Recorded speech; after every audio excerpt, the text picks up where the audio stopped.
César Azabache, el ex procurador anticorrupción, se encuentra con nosotros, a quien le damos la bienvenida. Gracias por estar aquí el día de hoy.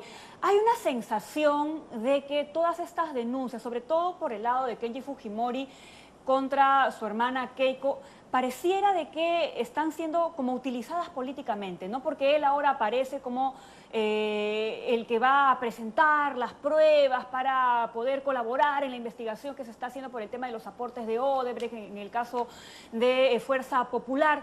Pero toda esta información que tiene él y la información que también puede tener el congresista Mamani con respecto a los videos que ha estado grabando, parece que se estuvieran manejando en ese aspecto, ¿no? Yo estoy esperando a ver qué paso das tú para dar el paso yo. Sí, es cierto. De hecho, hay una parte en la que es inevitable que casos emblemáticos como estos tengan interferencias políticas, ¿verdad? Son casos que comprometen la conducta de parlamentarios, del gobierno, de funcionarios del gobierno. Sin embargo, creo que es muy importante comenzar a separar las cosas y evitar las confusiones. Lo que tenemos ahora entre manos es, de un lado, el caso derivado de las grabaciones y videos del señor Mamani, que creo que es horrendo, creo que está terriblemente claro y en el que, no obstante, hay cosas que discutir y que repasar para no entrar en confusiones. Al otro lado están los debates sobre comportamientos inapropiados, indebidos o clientelistas, o el exceso de presiones, o como lo llamemos, que se han producido o que pueden haberse producido en dos ciclos. El periodo diciembre-marzo, que podríamos considerar el periodo post-primera vacancia, donde se dice, o lo que se está diciendo, es que el grupo de congresistas que con Kenji Fujimori votaron en contra de la vacancia obtuvo una cuota de influencia inusitada conforme a sus antecedentes.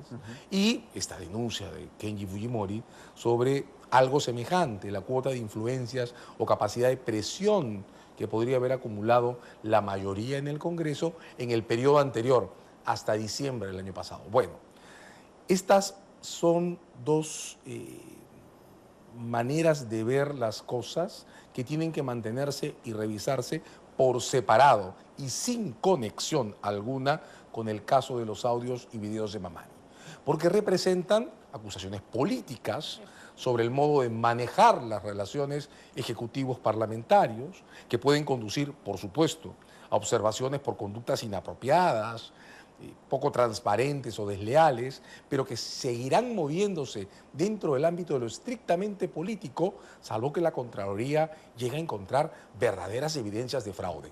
En cualquier caso, las encuentre o no la Contraloría, y creo que ese es un asunto que la Contraloría debe revisar, estas acusaciones recíprocas sobre exceso de influencias o presiones sobre el Ejecutivo deben mantenerse al margen de las investigaciones más precisas sobre lo que ocurrió en esa escena en la que el señor Mamani se paró en medio de lo que parece ser un festival de compra de votos, que espero honestamente se circunscriba a él. Claro, ahora, doctor, lo que ocurre acá es que vemos algunos actores políticos, lo que mencionaba Pamela, que estaban ostentando o diciendo cuál era el nivel de alcance que ellos tenían o la llegada que tenían con el Poder Ejecutivo. Vemos al congresista Bienvenido Ramírez que habla de que yo nombré a tal director, me dieron la posibilidad de nombrar al prefecto, aquí y acá, y coincidentemente se ve que hubo cambios además en la región de donde es congresista Bienvenido Ramírez, y eso haría sospechar que sí, pues hubo algún tipo de cambio en el personal del que habla precisamente Bienvenido Ramírez. Importante la pregunta porque permite marcar las separaciones. Esto puede sonar difícil de entender, pero en los audios y grabaciones de Mamani lo que hay es lo que podríamos denominar un soborno por oferta de contactos. Es decir, lo que en términos legales es importante de esas grabaciones es que Ramírez y Bocángel le están diciendo a Mamani: vota con nosotros y nosotros te damos nuestra agenda de contactos. La agenda de contactos, llamémosla así, es la ventaja de este acto de soborno. Esa agenda de contactos, yo sé qué puertas hay que tocar, yo sé con quién hay que hablar. El señor Alexei Toledo, que está aquí, es el que coordina. Esa agenda de contactos es una ventaja que, como si fuera dinero o moneda de cambio, se le está ofreciendo a Mamani para determinar algo que es una decisión pública, su voto en un procedimiento específico, la vacancia, la segunda vacancia. Esa secuencia, desde mi punto de vista, está legalmente completa. No depende de que este discurso sobre la omnipotencia que lanzan Bocángel y Saavedra es verdad, sea correcto o se verifique o no. Ramírez. No depende de que se verifique o no. No depende de la llamada fanfarronería o no.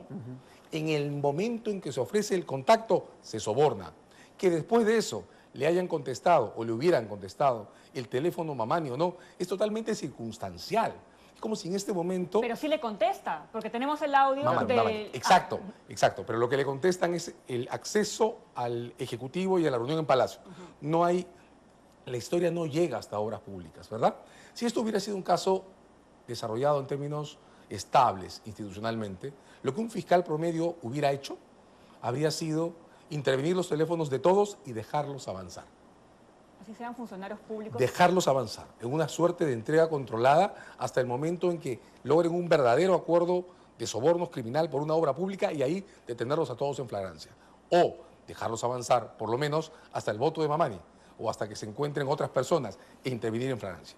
Eso no ha ocurrido aquí porque, claro, el caso tiene interferencias políticas y para quienes lo organizaron, Mamani y su entorno, probablemente era más importante romper el ciclo de la votación contra la vacancia que hacer un caso legal realmente. Pero quiero parar en esta idea, el soborno en este caso está en la oferta de esos contactos que Mamani no tenía y que se pusieron en la mesa para determinar su voto.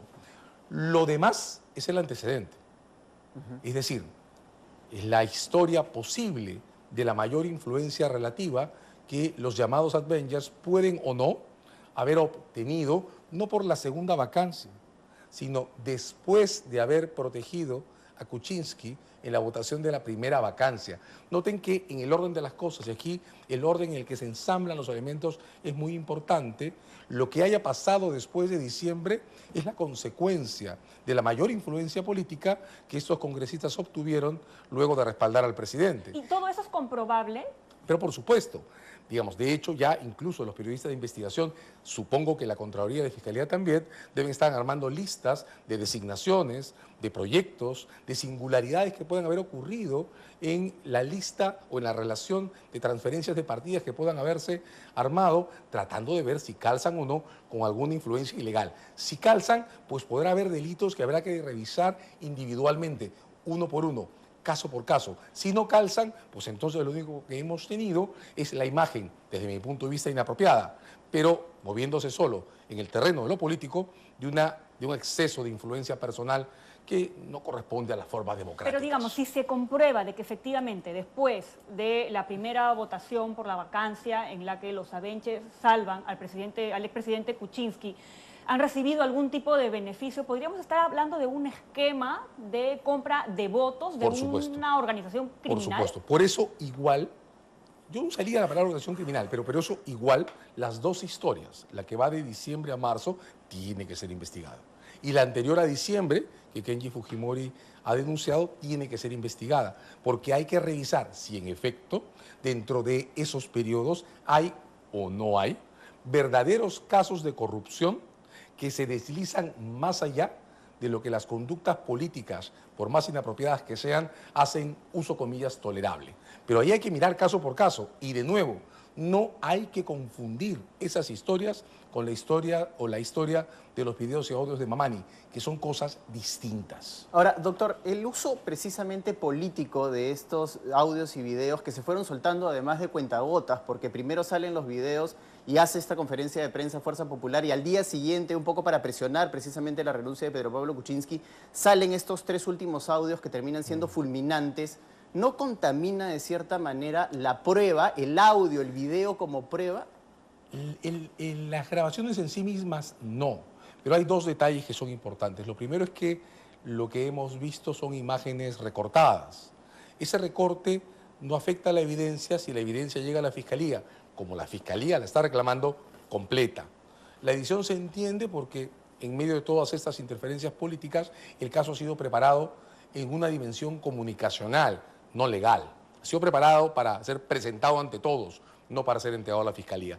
Pero la matriz debe existir, debe entregarse. No puedo, sin embargo, dejar pasar por alto la ocasión para nombrar que lo que a mí sí me indigna es una expresión que he escuchado decir al señor Mamani en punto A, que tiene 2 grabaciones más, una en casa del señor Yufra, otra en casa del señor Kuczynski, y que la va a mantener en su poder esperando a ver qué cosa es lo que los demás dicen. Porque si lo contradicen, la saca. Perdón. Eso es extorsión. Eso es extorsión. Primero es extorsión y segundo conduce a un caso de encubrimiento real. Porque esas grabaciones son evidencia y ya reconoció que las tiene. Entonces, el borde donde el manejo político de este evento rebasa lo criminal es el borde de la retención de esos 2 videos y audio, que son los que además nos van a decir si en realidad, los señores Yufra y Kuczynski también están involucrados en un verdadero caso de soborno por compra de votos o no, porque esas escenas son las que van a revelar la materialidad de su comportamiento. Doctor, en otro tema, y rápidamente le pido una respuesta a esto, es el papel de Kenji Fujimori, porque en este video que sale el fin de semana, en el que dice que él va a colaborar como testigo en todas las investigaciones que vengan, mucho se ha leído también que esto es una suerte de amenaza a su hermana Keiko, porque podría ser testigo en todos los casos que se están siguiendo en la Fiscalía contra Keiko Fujimori y Fuerza Popular. Bueno, en el lenguaje de quienes armamos casos legales, eso se llama cambio de roles, ¿verdad? Yo estoy a punto de ser investigado por el caso Mamani. En consecuencia, lanzo una oferta que me permitiría convertirme en un factor del caso Fuerza 2011. Para comenzar, los ofrecimientos de colaboración eficaz y los procedimientos de colaboración eficaz contra esto a lo que nos estamos acostumbrando son siempre reservados. Si yo fuera un fiscal, no aceptaría como colaborador eficaz a alguien que anuncia en público que quiere colaborar. Porque si yo fuera fiscal, no permitiría que la organización y el desarrollo de mis casos legales dependa o sea un instrumento para el ensamblaje de la acción política o defensiva de otro. O sea, eso ya lo descarta desde de primera mi punto de vista, como colaborador. Sí. Haberlo anunciado en público, desde mi punto de vista, lo descarta. Ahora, hay 3 figuras, ¿no? Testigo clave, colaborador eficaz, que usted lo descarta, y el de testigo protegido. Bueno, el testigo protegido requiere más reserva aún que el colaborador eficaz. Un testigo protegido es alguien que siente el riesgo objetivo de ser atacado físicamente por una declaración que puede afectar a una organización violenta y pide el auxilio de la Fiscalía para poder declarar en libertad. Eso es imposible. Bien, doctor, muchísimas gracias por haber venido el día de hoy, que esto nos ha permitido entonces aclarar algunas situaciones que están relacionándose con todos estos audios y videos. Esperemos que salgan todos los demás videos, no se los pueden guardar. Por una cuestión de claridad, exactamente, ¿no? Y transparencia. ¿no? Así es.